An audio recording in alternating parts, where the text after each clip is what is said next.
지금 굉장히 이게 정말 이 젊은이들 마음으로 한번 생각해 보세요. 지금 우리 영환 선생님 지금 부모 입장에서 부모가 지금 그걸 떠안고 일요일도 일하고 계시다고 해서 제가 지금 아유 가슴이 너무 아픕니다. 이런 숭악한 놈들을 이런 숭악한 놈들이 나오게끔 저 정책을 잘못한 것부터 진짜 엄청 잘못한 거죠.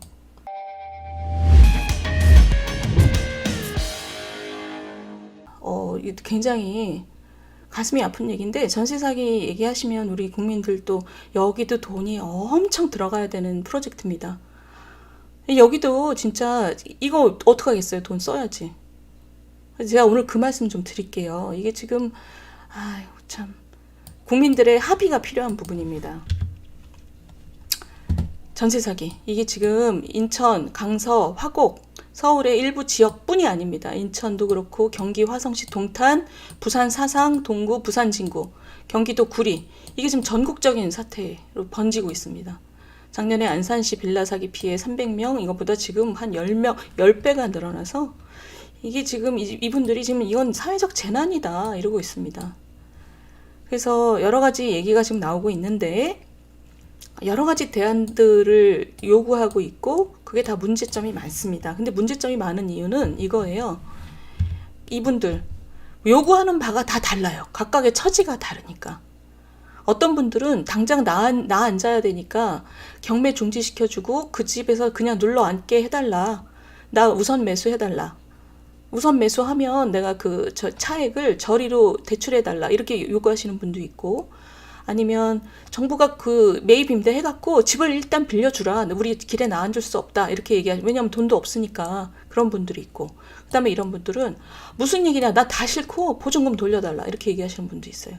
그러니까 대충 이렇게 한 3가지 정도입니다. 당장 너무 급하신 분들은 나 앉게는 해달지 말라. 난 돈도 없는데 그런 분도 있지만 이런 분들도 있고 그러니까 정부가 굉장히 지금 헤맸는데 국회나 정부가 저는 변명의 여지가 없다고 생각해요. 이게 뭐냐면 지금 젊은 목숨이 3명이 극단적 선택을 했잖아요.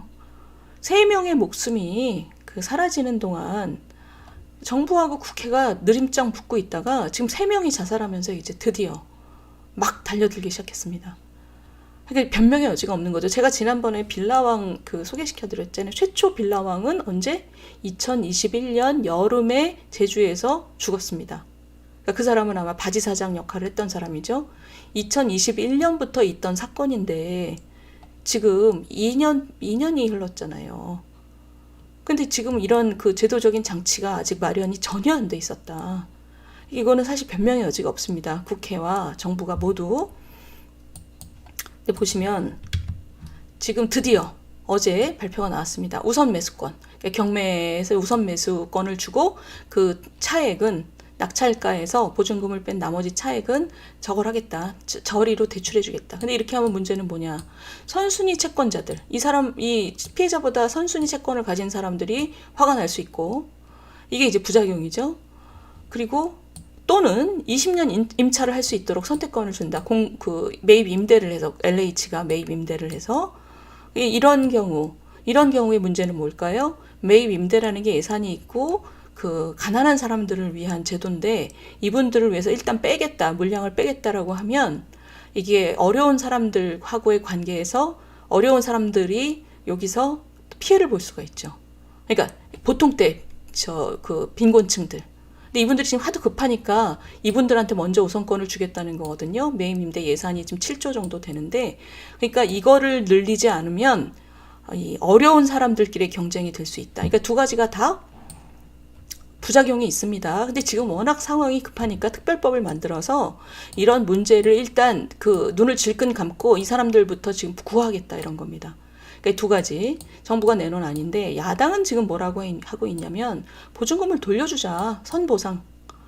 그러니까 채권을 사자. 그래서 보증금을 보장을 해주는 거죠. 근데 여기에 대해서 한동훈 장관이 뭐라 그랬냐면 한동훈 장관이 아니 이건 사기다. 민사 간의 사인 간의 계약이고 사기를 당한 거다. 그래서 사기를 처벌할 수는 있지만 이거를 어떻게 나라가 전액 보상하냐.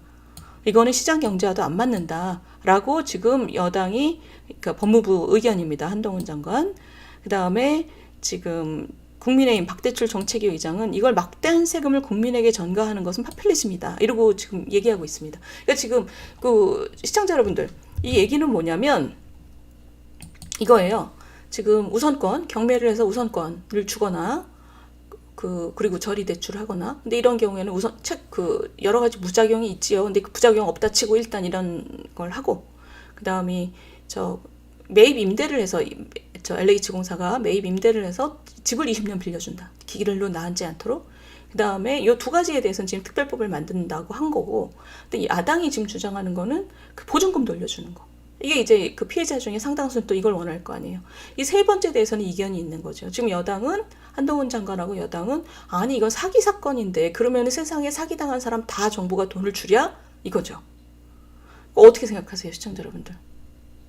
이게 세 번째 이견이 있는 거거든요. 어떻게 생각하세요?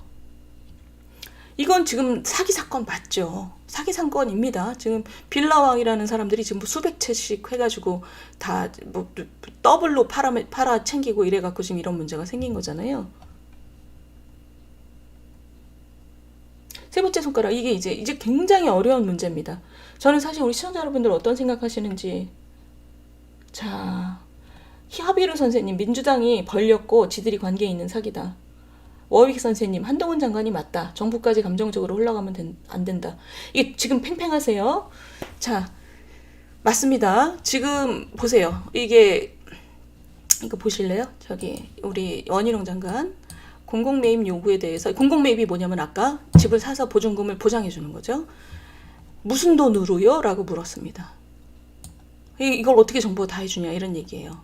근데 지금 이것의 반대 얘기는 뭐냐면, 채권자도 조금 손해보고 정부도 투자하고 재정 넣고 이 피해자도 보증금을 뭐 약간 손해보겠지만 삼자 고통 분담을 하자, 이 얘기입니다.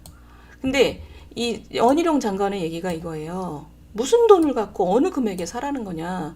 보증금을 깎으면 피해자가 수용하지 않을 거고, 비싸게 사면 납세자가 동의하지 않을 거다. 국민들이 동의하지 않을 거다. 이 얘기입니다. 이게 이제 어려운 딜레마죠. 우리 시청자 여러분도 어떻게 생각하세요? 어떻게 도와야 돼요? 말아야 돼요? 이거잖아요. 지금 보증금에 대해서. 보세요. 이게 지금 이 미추홀구의 건축왕은 LH가 뒷돈 받고 고가에 매입해서 시가를 조작한 정황이 드러나고 있습니다. LH가 이딴 짓을 한 거예요. 물론 이제 그 직원이 일탈을 한 건데 LH의 관리 책임도 있죠. 자, 시청자 여러분들 굉장히 냉정하게 생각해보면 이게 사회적 재난이라고 하는 피해자들의 말이 완전 틀린 얘기가 아닙니다. 왜냐? 2020년 임대차 3법 해갖고 전세를 엄청 시가를 올려놨잖아요. 그래서 지금 깡통전세 뭐 이런 얘기들이 막 나오기 시작하고, 이게 가격이 집값이랑 전세값이랑 같이 떨어지니까 이 문제가 불거진 거잖아요. 그러니까 2020년 임대차법 때문에 전세가를 천정부지로 올려놓은 그 상태에서 계약하신 분들이 지금 이 피해자들입니다. 그러니까 사회적 재난이라고 주장하시는 분들의 말이 저는 전혀 틀렸다고 생각하지 않는 게, 정부의 정책 실패가 너무 커요. 두 번째, 지금 정부도 자유롭지 않습니다. 이미 지난 1년 반 동안 많은 대책들이 있었어야 되는데 지금 우왕좌왕하고 있잖아요. 그래서 이 피해자들이 지금 다 나왔고 앞으로도 얼마나 더 나올지 모릅니다. 왜냐하면 본인이 지금 전세 해놓고 아무 문제 없다고 생각하는 사람도 많거든요. 이게 앞으로 얼마나 더 나올지 사실은 지금 추정을 해놓은 걸 보면 지금 나와 있는 거에 적어도 4-5배 더 나올 거다라고 얘기하시는 분들도 있습니다. 그리고 세 번째, LH 저렇게 뒷돈 받은 거, 그 다음에 공인중개사들도 같이 공모한 정황들이 막 드러나고 있어요. 그러니까 이게 젊은이들이 아무리 똑똑하게 보증보험을 받고 했어도, 등기부 등본 확인하고 보증보험을 다 드러났어도 꼼짝없이 걸려들 수밖에 없는 지금 구조가 된 겁니다. 그래서 저는 보증금 전액은 아니더라도 보증금을 어느 정도 해줄 수밖에 없는 상황으로 저는 갈 거라고 생각해요. 왜냐하면 이게 지금 이미 젊은 목숨들이 3명이 없어졌고, 그 다음에 그 전체 지난 정부든 지금 정부든 지금 책임질 일들이 많은 거죠. 그래서 이게 아까 한동훈 장관이 그 얘기 했잖아요. 사기 사건인데 어떻게 다 해주냐. 그러니까 그 말도 되게 맞는데, 이게 결국 사회적인 문제가 돼버렸습니다. 개인 간의 사기 사건이 아니라. 그래서 이게 여기에 대해서는 정부 여당이 좀 공감을 가지고 접근을 했으면 좋겠어요. 전액은 아니더라도 어떤 식의 앞으로 많은 의논을 통해서 서로 좀 입장이 서로 접근하는 상황이 앞으로 좀 벌어질 거라고 생각을 합니다. 그 아틀라틀 선생님 그런 말 하면 안 돼. 애니숙은 자기 돈 아니라고 함부로 말해. 자기 돈 아니라고 제가 얼마나 함부로 말 안 하는 사람입니까? 아까 공항 보세요. 제가 평생을 정말 절망을 했습니다. 근데 지금 이 경우는 지금 아틀라틀 선생님 말씀도 맞아요. 맞습니다. 선생님들 말씀도 맞으세요. 이게 사기 사건이라 이걸 어떻게 하겠냐. 맞습니다. 그 말씀도 맞고. 근데 저는 결국은 어느 정도는 이거를 끌어안는 쪽으로 갈 수밖에 없지 않을까 이렇게 생각을 합니다. 자, 우리 선생님들이 지금 의견이 굉장히 갈리시는데 갈리는 게 당연합니다. 그래서 여기에 대해서는 앞으로 많은 얘기를 들으시고 한번 생각을 해봐 주세요. 굉장히 중요한 그 얘기입니다. 이번에 사고가 난 젊은이들이 1억에서 2억 사이가 제일 많고 그다음에 2억에서 4억 사이도 꽤 있답니다. 그러니까 이게 굉장히 많은 돈이 필요하게 될 거예요. 이거를 어떤 식으로 우리가 처리하느냐가 굉장히 중요한 문제죠. 계약을 중개사에 맡기고 잘 알아보지 않는 경우가 너무나 많습니다. 참 빛나래 선생님. 저도 이렇게 생각했는데 그게 아니랍니다. 중개사들이 짜고 대충 우리 중개사를 믿잖아요. 중개사들이 여기 가담을 해갖고 같이 거짓말을 한 경우가 많습니다. 그러니까 이게 사고 나는 집인 걸 알면서도 자기는 중개료만 챙기면 되니까. 그러니까 우리나라의 공인중개사라고 하는 직업이 그것도 지금 우리가 시스템을 지금 들여다봐야 됩니다. 영한 선생님, 우리 아들도 1억 사기를 당해서 아들은 갚을 능력이 없어서 엄마 아빠가 지금 일요일도 못 쉬며 갚으려고. 아유 참, 아이고. 이런 일들이 지금 전국에 너무 많이 생겼어요. 지금 굉장히 이게 정말 이 젊은이들 마음으로 한번 생각해 보세요. 우리 영환 선생님 지금 부모 입장에서 부모가 지금 그걸 떠안고 일요일도 일하고 계시다고 해서 제가 지금 가슴이 너무 아픕니다. 이런 숭악한 놈들을 이런 숭악한 놈들이 나오게끔 저 정책을 잘못한 것부터 진짜 엄청 잘못한 거죠. 보이스피싱 피해자도 갚아줘요. 그러니까 이렇게 얘기가 갈 수밖에 없습니다. 이게 우렁찬 친목 선생님도 굉장히 좋은 좋은 지적해 주신 거예요. 이거 어떻게 할 거냐. 이런 얘기가 한동훈 장관 얘기가 맞습니다. 맞는데 지금 이게 우리 정책 실패로 생긴 이 문제에 대해서 이거 어떻게 할 거냐 하죠. 사기형한테 받을 수 있는 금액이 얼마인지 영한 선생님 없답니다. 이것들이 지들 돈 없이 다 이딴 식으로 사기쳐가지고 지금 수백 채씩 했기 때문에. 그러니까 보리 선생님 그런 부동산으로 사기당한 사람 다 해줘야 되는 거 아닌가요? 그러니까 이게 이런 의견들이 저는 되게 타당하다고 생각하고요.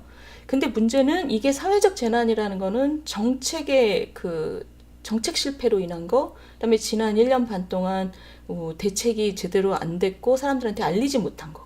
이게 벌써 빌라왕이 죽기 시작한 지 1년 반 전인데 이런 책임 때문에 수백 명, 수천 명이 지금 생겼으니 이걸 어떻게 해결할 거냐에 대해서 지금 생각을 해봐야 되는 거죠.